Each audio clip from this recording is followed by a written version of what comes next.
Hello दोस्तों, result मित्र के platform पर आप सभी का स्वागत है। मैं अभय प्रताप सिंह और ये आज का हमारा स्पेशल टॉपिक है और इसमें हम बात करने वाले हैं नक्सलवाद के बारे में।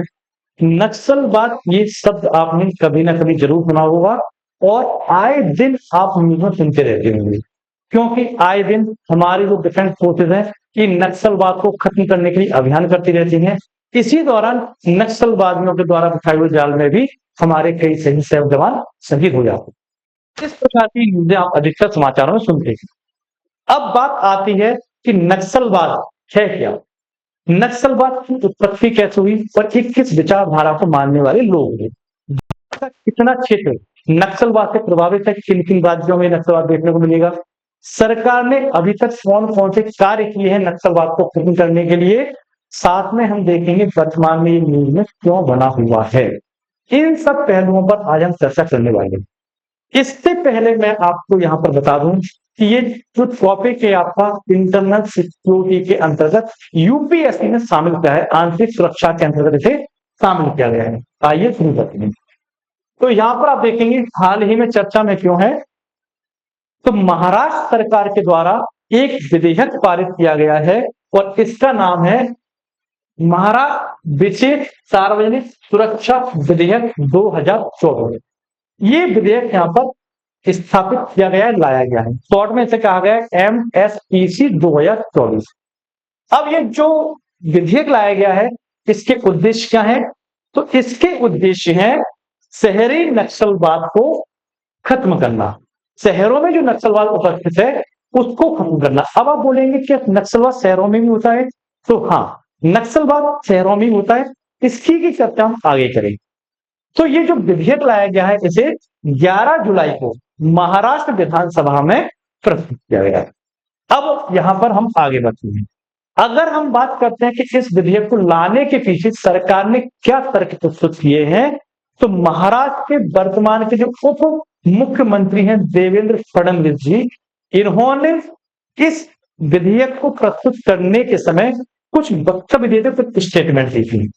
उन्होंने कहा था कि नक्सलवाद जो खतरा है ये केवल क्या नहीं है, ये केवल कुछ राज्यों का तक सीमित नहीं है, बल्कि इसकी उपस्थिति अब शहरी क्षेत्रों में भी हमें देखने को मिल रही है। ठीक, तो ये राज्यों तक ही सीमित नहीं है, इसकी उपस्थिति में शहरी क्षेत्रों में भी देखने को मिलती है। इसी के साथ में उन्होंने कहा कि राज्य में, यानी कि महाराष्ट्र की बात कर रहे थे, राज्य में जो मौजूद नक्सली खतरे हैं इनसे निपटने के लिए जो हमारे पास कानून है, ये कानून अप्रभावी हैं और अपर्याप्त हैं। इन्हें हमें और अपडेट करना होगा। तो ये यहां पर इनके द्वारा बात की गई। फडणवीस जी ने कहा कि MSPC यानी कि जो अभी मैंने बताया था महाराष्ट्र द्वारा विधेयक लेके गया है, MSPC विधेयक शहरी नक्सलवाद से निपटने के लिए क्या करेगा? यहां पर MSPC इस प्रकार से डिजाइन किया गया है जो नक्सलवाद से निपटने के लिए छत्तीसगढ़, आंध्र प्रदेश, तेलंगाना और उड़ीसा के राज्य वर्तमान में अपना रहे वाले कानून। मतलब जो सबसे ज्यादा प्रभावित राज्य हैं छत्तीसगढ़, आंध्र प्रदेश, तेलंगाना और उड़ीसा, जो ये राज्य नियम अपनाते हैं, कानून अपनाते हैं नक्सलवाद को खत्म करने के लिए, वही हमने यहाँ पर तैयार किए हैं महाराष्ट्र के लिए। ये बात उनके द्वारा की गई।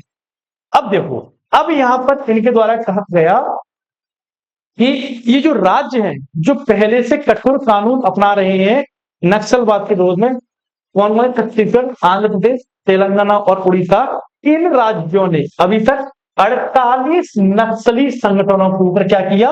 रोक लगाई है। कितने? 48 नक्सली संगठनों के ऊपर रोक लगाई है। अब यहां पर आप देखेंगे तो यहां पर बात आती है जो प्रस्तावित कानून है इसमें क्या क्या प्रावधान है, कितना कठोर इसे बनाया गया है, क्या इससे वास्तव में नक्सली समस्या को समाप्त कर सकते हैं? बात करते हैं।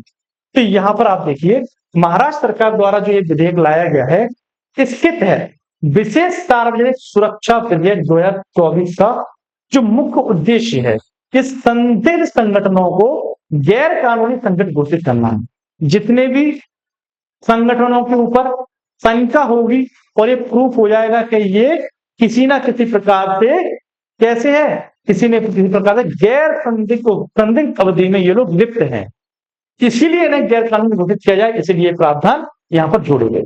आगे आइए, आगे जब आप आएंगे तो यहाँ पर आप देखेंगे इस विधेयक के तहत ऐसे 4 अपराधों को उल्लिखित किया गया है जो किसी व्यक्ति को अपराध के दायरे में लाकर दंडित करेगा। मतलब 4 प्रावधान ऐसे हैं जिसके तहत हम किसी व्यक्ति को अपराधी घोषित करेंगे।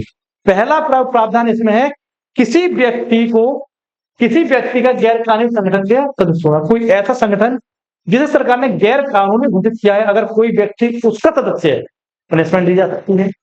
किसी व्यक्ति द्वारा गैर कानूनी संगठन के लिए धन संग्रहित करना, अगर कोई व्यक्ति किसी गैर कानूनी संगठन के लिए धन एकत्रित करता है, उसे भी यहां पर पनिशमेंट दी जाएगी। किसी व्यक्ति द्वारा गैर कानूनी संगठन के प्रबंधन में सहायता प्रदान करना, कोई व्यक्ति गैर कानूनी संगठन का प्रबंधन करता है, प्रबंधन करने में सहायता करता है, तो यहां पर उसके ऊपर केस होगा। किसी व्यक्ति द्वारा गैर कानूनी गतिविधि में शामिल होना, अगर आप गैर कानूनी गतिविधि में शामिल हैं तब भी आपके ऊपर ये केस किया जा सकता है। अब देखो, अब अगर कोई व्यक्ति इन 4 कृत्यों में से किसी भी कृत्य में पकड़ा जाता है तो प्रावधान किया गया है कि 2 वर्ष से लेकर 7 वर्ष तक की सजा का प्रावधान तथा 2 लाख से लेकर 5 लाख तक आर्थिक दंड, इन चारों में से किसी भी प्रावधान में पकड़े जाने पर। आगे आइए, अब यहां पर आप देखेंगे उपरोक्त अपराध के लिए प्रस्तावित कानून के तहत गिरफ्तारी गैर जमानती होगी। अगर कोई व्यक्ति पकड़ा जाता है तो गिरफ्तारी गैर जमानती होगी। किसी भी जिसमें बिना वारंट के भी गिरफ्तार किया जा सकता है। ऐसा नहीं है कि कोई आपको पकड़ने के लिए आए, आप यहाँ पर बॉलीवुड का डायलॉग दें, जाओ पहले कानून से यहाँ पर लिखित परमिशन लेके आओ, तो ऐसा नहीं होगा। पुलिस वाले 2 पढ़ देंगे, उठा के डाल देंगे तुम्हें गाड़ी में और ले जाएंगे तुम्हें, ठीक है। तो ऐसा डायलॉग मत देना। प्रस्तावित विधेयक में गैर कानूनी गतिविधि क्या है। अब बात आती है कि जो प्रस्ताव लाया गया है गैर कानूनी गतिविधि का जो उल्लेख किया गया है, ये गैर कानूनी गतिविधि है क्या। तो यहाँ पर गैर कानूनी गतिविधि को निर्धारित किया गया है जिसमें ऐसे कृत्य जो सार्वजनिक व्यवस्था एवं शांति को भंग करते हैं या सार्वजनिक व्यवस्था शांति के लिए खतरा है। कहीं पर भी सार्वजनिक व्यवस्था शांति को भंग किया जाता है तो ये कृत्य आपका यहाँ पर शामिल किया गया गैर कानूनी गतिविधि। दूसरा, सार्वजनिक व्यवस्था में हस्तक्षेप एवं उसकी प्रवृत्ति को नकारात्मक दृष्टिकोण से प्रभावित करना। अगर यहाँ पर सार्वजनिक व्यवस्था में आप हस्तक्षेप करते हैं उसको भी इस अपराध श्रेणी में रखा गया है। आगे आइए, आगे आप देखेंगे सरकार द्वारा स्थापित कानून या स्थापित संसाधनों में हस्तक्षेप करना या हस्तक्षेप करने की प्रवृत्ति वाले कृत्य, जैसे सरकारी संपत्ति को तोड़ना, सरकार द्वारा इस कानूनों का उल्लंघन करना, तो इनके तहत भी आपको क्या होगा, आप अगर इनको करते भी हैं, करने की प्रवृत्ति रखते हैं, तब भी आपको गैर कानूनी गतिविधि के अंतर्गत पकड़ लिए गए। चौथा पॉइंट, राज्य सरकार या केंद्र सरकार के बलों के आपराधिक बलों से प्रदर्शन या भयभीत करने का उद्देश्य रखना, हिंसा, तोड़फोड़ व जनता में भय पैदा करने वाले जितने कृत्य हैं इन्हें भी गैर कानूनी गतिविधि में रखा गया है। सार्वजनिक संपत्ति जैसी रेल, सड़क, पानी, संचार सुविधाओं को बाधित करने वाली कृत्य, जैसे आप लोग क्या करते हो, आप लोग शरीफ बच्चे हैं, जब कुछ विद्रोह होते हैं, उद्यम होता है, आप लोग भी रोड निकल जाते हैं, स्ट्रीट लाइट तोड़ दी, रेलवे की संपत्ति को बर्बाद कर दिया, तो इसके लिए आपको यहाँ पर सजा होगी, ठीक है। सरकार द्वारा स्थापित कानूनों एवं उनके द्वारा स्थापित संस्थाओं पे आदेशों की अवहेलना करना, इसको भी यहाँ पर शामिल किया गया है। ये सारे आपके गैर कानूनी कृत्य होंगे। उपरोक्त सारे गैर कानूनी गतिविधियों के लिए धन या सामान इकट्ठा करना, इन सभी गतिविधियों के लिए आप धन या सामान इकट्ठा करते हैं तब भी आपके ऊपर गैर कानूनी गतिविधि का केस है। उपरोक्त सारे कृत्य महाराष्ट्र सरकार द्वारा प्रस्तावित विधेयक के तहत गैर कानूनी गतिविधि के अंतर्गत रखे गए। अब हम आगे आते हैं, और जब आगे आएंगे तो यहाँ पर आप देखेंगे गैर कानूनी गतिविधि रोकथाम अधिनियम 1967 में से महाराष्ट्र सरकार द्वारा प्रस्तावित विधेयक कि में क्या भिन्नता है और क्या समानता है। मतलब एक हमारे पास पहले से विधेयक था गैर कानूनी गतिविधि रोकथाम अधिनियम, जिसे हम यूएपीए कहते थे, कोर्ट इसका अनलॉफुल एक्टिविटीज प्रिवेंशन एक्ट 1967, इससे महाराष्ट्र द्वारा लाया गया यह प्रस्ताव कैसे अलग है। तो यहाँ पर आप देखेंगे गैर कानूनी गतिविधि रोकथाम अधिनियम मूल रूप से भारतीय संसद द्वारा 1967 में लागू किया गया है, ठीक है। अब देखो वर्ष 2004 और 2008 में यूएपीए आतंकी जो यहाँ पर गतिविधि थी उनको रोकथाम और कानूनी रूप से रोकथाम के रूप में माना गया। और अगस्त 2019 में इसमें कुछ और संशोधन के साथ गैर कानूनी गतिविधि रोकथाम विधेयक 2019 के तहत संसद में मंजूरी दी।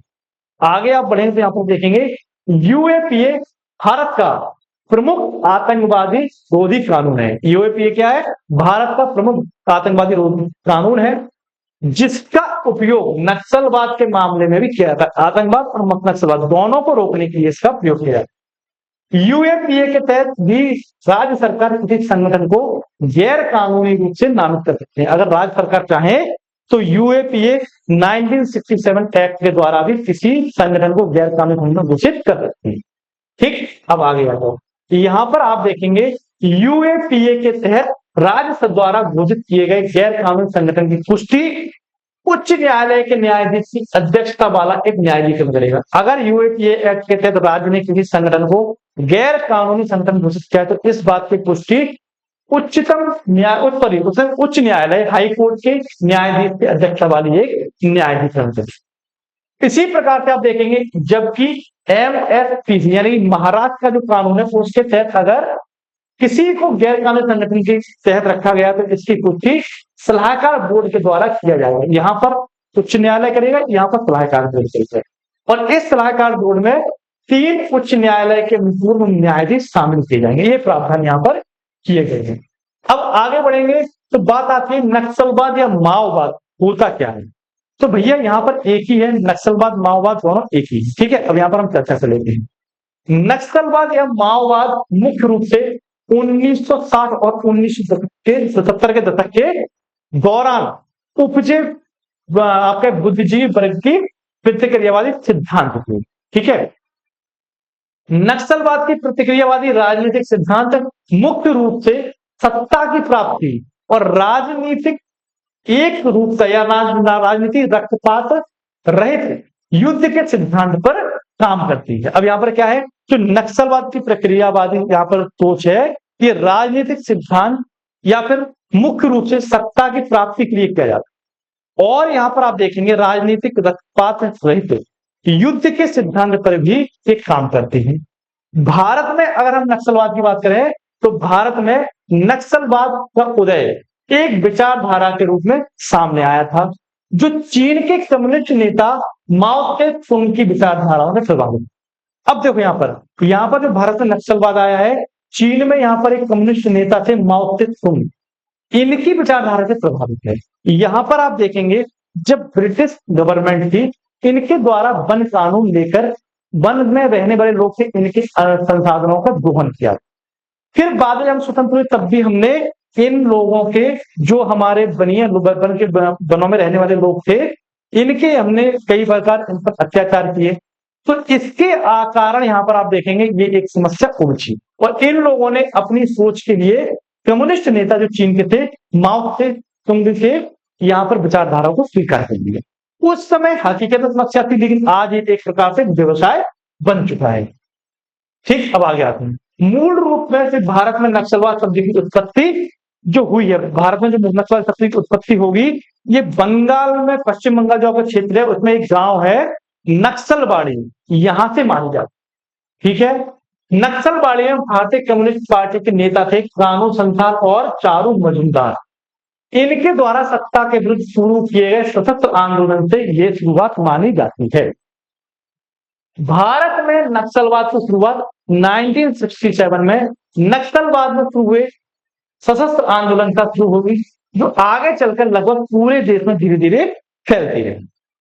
अब यहां पर आप देखेंगे बस 1967 में कम्युनिस्ट पार्टी के विभाजन के बाद यह गुट, यहाँ पर 1967 में कम्युनिस्ट पार्टी का विभाजन होगा और यह गुट 2 भागों में विभाजित हो जाएगा। एक है आपकी भाकपा यानी कि भारतीय कम्युनिस्ट पार्टी और एक है आपकी कम्युनिस्ट पार्टी। ये 2 पार्टी में विभाजित हुए आप देखेंगे। इन दोनों पार्टियों में एक भाग चीन के माओवादी सिद्धांत से प्रभावित होकर कानू सांथल और चारू मजूमदार के नेतृत्व में क्रांति का राजनीतिक सत्ता हासिल करने के लिए सशस्त्र विद्रोह करने के लिए चुन लाया गया। अब ये 2 जो पार्टियां बनी थी 1967 में, इनमें से जो आपकी एक पार्टी है कौन सी वाली, इसकी अगर हम बात करते हैं तो यहाँ पर आप देखेंगे दोनों में से एक भाग चीन के जो माओवादी सिद्धांत थे इनसे प्रभावित होकर कानू संथाल और चारू मजुमदार ने एक प्रकार सशस्त्र विद्रोह प्रारंभ कर दिया।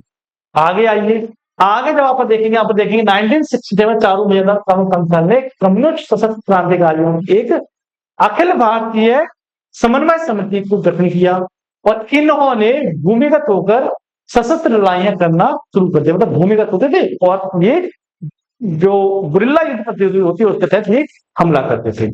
अब यहाँ पर आप देखेंगे भारत में नक्सलवाद का प्रसार। तो मैंने अभी आपको बताया नक्सलवाद की उत्पत्ति यहाँ पर देखेंगे पश्चिम बंगाल के नक्सलवाड़ी नामक स्थान से होती है और इसी के तहत यहाँ पर आप देखेंगे भारत में नक्सलवाद का प्रसार। तो वर्तमान में अगर हम देखते हैं भारत के कुछ राज्य जो नक्सलवाद से अधिक प्रभावित हैं, इनमें आप देखेंगे आंध्र प्रदेश, उड़ीसा, छत्तीसगढ़, बिहार, झारखंड, महाराष्ट्र और पश्चिम बंगाल। ये मुख्यतः राज्य ऐसे हैं जो आपके नक्सलवाद से प्रभावित हैं। अगर हम 2019 में एक रिपोर्ट पब्लिश की गई केंद्र सरकार की उस पब्लिक रिपोर्ट की बात करते हैं तो भारत के कुल 11 राज्य और 90 जिले, कितने 11 राज्य और 90 जिले नक्सलवाद से प्रभावित हैं। इसके अलावा आप यहां पर देखेंगे कुछ अन्य जिले भी हैं जिनमें नक्सलवाद का प्रभाव देखा जा सकता है। प्रभाव देखा जा सकता है, जैसे कि केरल, तेलंगाना, उत्तर प्रदेश, मध्य प्रदेश, इन क्षेत्रों में प्रभाव देखने को मिल जाता है। आगे बढ़ेंगे तो यहां पर आप देखेंगे नक्सलवाद से संबंधित एक शब्द और आता है, लाल गलियारा। तो लाल गलियारा क्या होता है? अब लाल गलियारा उस क्षेत्र कहते हैं जिसमें भारत में जो क्षेत्र सबसे अधिक यहाँ पर नक्सलवाद से प्रभावित है, इन्हें हम लाल गलियारा के नाम पे जानते हैं। जैसे कि यहाँ पर आप देखेंगे मैप में कौन कौन सा, मध्य प्रदेश, फिर छत्तीसगढ़, उड़ीसा और आंध्र प्रदेश, ये क्षेत्र आपके ज्यादा प्रभावित। अब यहाँ पर आप देखेंगे लाल गलियारे के रूप में भारत के पूर्वी भाग, मध्य एवं पश्चिमी भागों में नक्सलवाद से प्रभावित ऐसे क्षेत्र जो वर्तमान में भी निरक्षरता, गरीबी और अधिक जनसंख्या की समस्या से जूझ रही है। जो ये अधिक प्रभावित क्षेत्र हमें ये समस्या को देखने को मिल जाए। लाल गलियारे के तहत छत्तीसगढ़, बिहार, झारखंड, तेलंगाना, पश्चिम बंगाल, मध्य प्रदेश, उड़ीसा एवं पूर्वी उत्तर प्रदेश कुछ क्षेत्रों में अभी भी चिन्हित किया गया है। ठीक है, आगे आ जाओ। अब यहाँ पर आप देखेंगे भारत सरकार द्वारा गैर कानूनी गतिविधि रोकथाम अधिनियम 1967 यूएपीए एक्ट के तहत नक्सली संगठनों को आतंकवादी संगठन के रूप में भी घोषित किया गया है। तो नक्सली को भी आतंकवादी घोषित किया गया है। अब यहाँ पर हम बात करते हैं कुछ ऐसे अभियानों की जिसके तहत भारत में नक्सली समस्या को खत्म करने की बात की गई है। पहला, स्टीपल चेस अभियान। इस अभियान को भारतीय सेना और संबंधित राज्यों की पुलिस द्वारा संचालित किया गया देशव्यापी अभियान था। इसे 1971 में शुरू किया गया था। इसके परिणाम स्वरूप 20,000 नक्सली मारे गए। दूसरा अभियान यहां पर आप देखेंगे ग्रीन हंट अभियान, संचालन अर्धसैनिक बल एवं राज्य पुलिस सीआरपीएफ, सीआईएसएफ इनके द्वारा चालू किया गया था। 2009 में चालू किया गया और यहां आप देखेंगे छत्तीसगढ़, झारखंड और आंध्र प्रदेश, महाराष्ट्र वाले रीजन में से किया गया। ऑपरेशन प्रहार, इसका संचालन सीआरपीएफ के कोबरा कमांडो के द्वारा, छत्तीसगढ़ पुलिस के द्वारा और भारतीय वायुसेना के एंटी नक्सल टास्क फोर्स के द्वारा किया जाता है। इसका जो मुख्य क्षेत्र था छत्तीसगढ़ का सुकमा जिला। आपको पता होगा यहाँ पर एक दर्दनाक दुर्घटना हुई थी जिसमें इलेक्शन से ठीक पहले कांग्रेस के कई सारे लीडरों को यहाँ पर एक साथ मार दिया गया। एक कॉन्वॉय जा रहा था, उस पर नक्सलियों ने अटैक किया। ये 2017 में ऑपरेशन चलाया गया था। आगे आप देखेंगे ये सारे हमारे प्रावधान है। ठीक है, अब देखो नक्सलवाद एक समय बड़ी समस्या था, अभी भी है, लेकिन हमें इसके रूट कॉज पर जाना चाहिए, क्यों उत्पन्न हुए थे। तो ये संसाधन की विहीनता के कारण उत्पन्न हुए थे। आज जब हम इनके लिए एक प्रकार से संरचनात्मक काम भी कर रहे हैं, उसके बाद भी नक्सलवाद नहीं हो रहा है। इसका मुख्य कारण ये है, आरंभ में जब नक्सलवाद आया था तो इनकी मूल समस्याएं थी, लेकिन अब ये एक प्रकार से व्यापारिक गतिविधि हो गई है। इन नक्सलवादियों के पास सारी सुविधाएं मिलेगी, आधुनिक सुविधाएं, विदेशी सहयोग मिल रहा है, पाकिस्तान का, चीन जैसा वहां से हथियार मिलते हैं, ऑटोमेटिक हथियार। साथ में इनके पास बहुत बड़ा फंड है जिससे ये अपने बच्चों को आधुनिक शिक्षा के लिए विदेश तक भेजते हैं।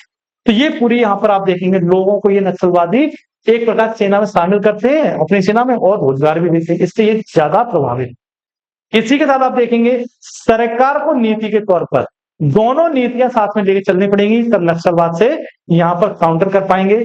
जिनको विकास चाहिए उनको विकास दे, वहां पर इंफ्रास्ट्रक्चर खड़ा करे, और जो नक्सलवादी विकास के नाम पर नहीं मानना चाहते उनके लिए सैनिक गतिविधि सबसे यहां पर सटीक उत्तर होगा।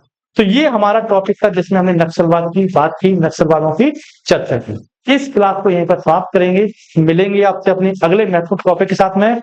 जिस प्रकार से हमने यहाँ पर आज टॉपिक किया इसी प्रकार टॉपिक लेंगे यूपीएससी के लिए भी, स्टेट पीसीएस साथ में जनरल नॉलेज की भी महत्वपूर्ण। चलिए मिलते हैं, थैंक यू।